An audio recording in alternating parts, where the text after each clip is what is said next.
We'll see France in South Florida on Saturday. They'll be taking on the fellow European giant in England because, unfortunately, guys, it is not coming home. They were bested by the defending champion Argentina, which means we get the top two teams in the World Cup final for the first time ever. So we're feeling good about the final. Jury's still out on how England fans are approaching this third-place game. Thomas Tuchel kind of digging himself a little bit in a hole. Here's what he had to say before that match coming up on Saturday. Quote, "I think ball possession plays a crucial role. It's maybe not in our DNA like it is in the Spanish DNA or Argentinian or Brazilian DNA to take the ball and control the game with the ball." That quote has certainly caused quite the conversation on social media. So, Chris, I would love to get your take on the entire England experience, because as we were talking through and getting ready for this segment, you kind of feel like Tuchel is kind of taking the fall for a lot of what England as a whole should be taking responsibility for. Yeah, look, I don't think he helped. I think he definitely took the time. You have to remember the sort of situation of the game. They give away the goal or they score the goal, their first goal in the 55th minute of play. He doesn't make a change until the 72nd minute. He has the hydration break in the middle as well to adjust things. And I think what a lot of England fans are rightfully saying is you had the ability to change the direction of play in some way. In some way, can you alter the way that the game was played? Can you throw on more midfield players, more forward players with fresher legs to get pace in behind to control the ball? And ultimately, I don't know if you saw the video today, it was released of they completed 2 passes in 17 minutes or in 20 minutes of play. It's absolutely extraordinary. So Tuchel did not help.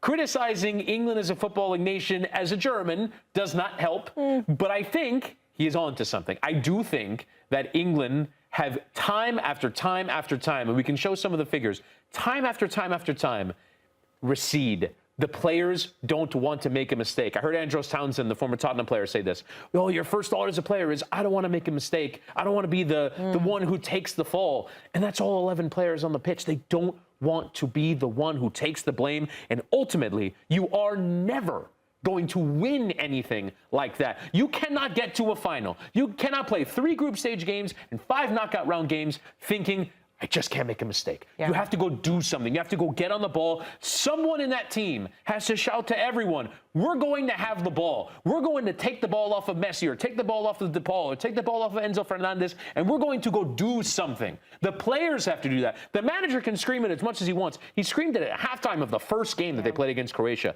He said it after the Norway game. The performance wasn't good enough. He has been signaling that he wants more from this team. They just weren't able to deliver. And I think that is some of the fault of the players. The problem is, as in blame culture, you want to blame one player. Yeah. And no one individual player is really responsible for that happening. I want you to take a look at some recent results for England here, because we're going to get into the conversation of whether or not Tuchel is the guy going forward.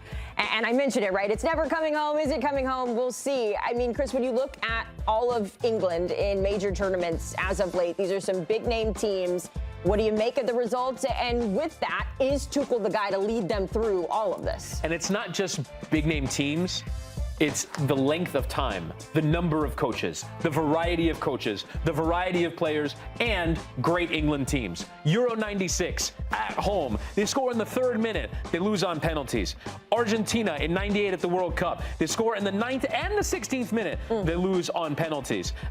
They led Brazil 1-0 in 2002. That was in the 23rd minute. They led Portugal in 2004 in the 3rd minute. They led Iceland in the 4th minute. They led Croatia in the 5th minute. They led Italy in the 2nd minute. They know how to score early. They just don't know how to hang on to leads. And so you can say that what happened is a Thomas Tuchel problem. But then you're saying it was also a Fabio Capello, a Roy Hodgson, a Gareth Southgate, a Sven-Göran Eriksson, and on and on and on. That it's always the fault of the manager.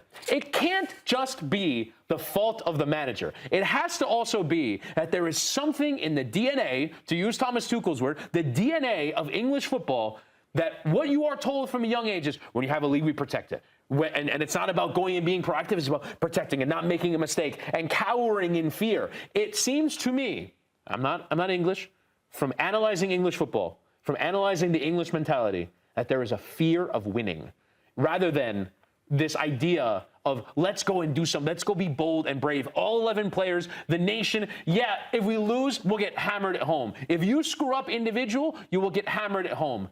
It doesn't matter about the newspaper headlines. It doesn't matter about what they say on social media or on Talk Sport or wherever. It doesn't matter. It's about, can we be brave enough to go and do something? And that is about getting on the ball, about being aggressive in the press, about making aggressive front-minded changes from a managerial point of view. That's why Tuchel gets his share of the blame, but it's not just him. Because if it were just him, that series of results that happens over 30 years, 8 times in knockout games, they led and lost.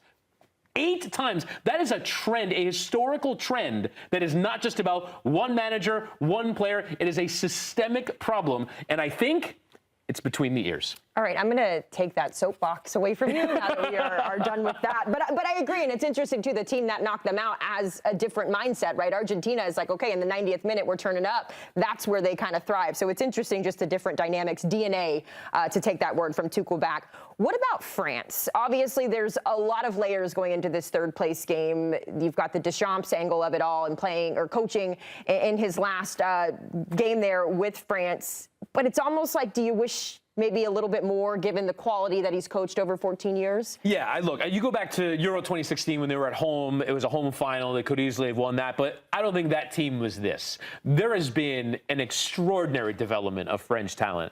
And the one feeling that I've had through all of it, they won the World Cup in 2018. They were very good in that tournament, dominated that final. But even in 2022, when they lost the final, to Argentina, everyone remembers that game as being close.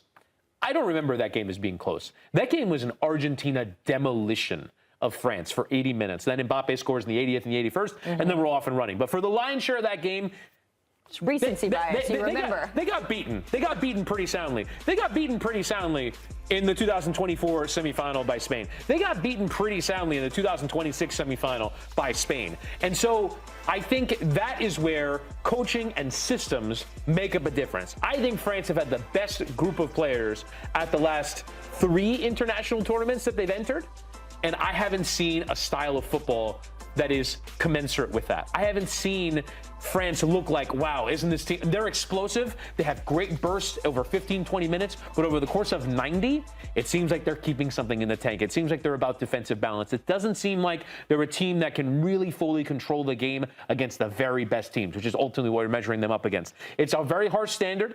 And I think as well, one of the things that can sometimes be forgotten is the managing of personalities, which Deschamps has really excelled at in his time in France. But my overall perspective on France is, even when they have succeeded, I've always felt they could do more and do better. Yeah. And I wonder if Zinedine Zidane, who's likely going to take over, is capable of doing the thing that maybe Deschamps couldn't. He is one of 3 managers to both win as a player and a coach. And how about this? An awesome note from our research team.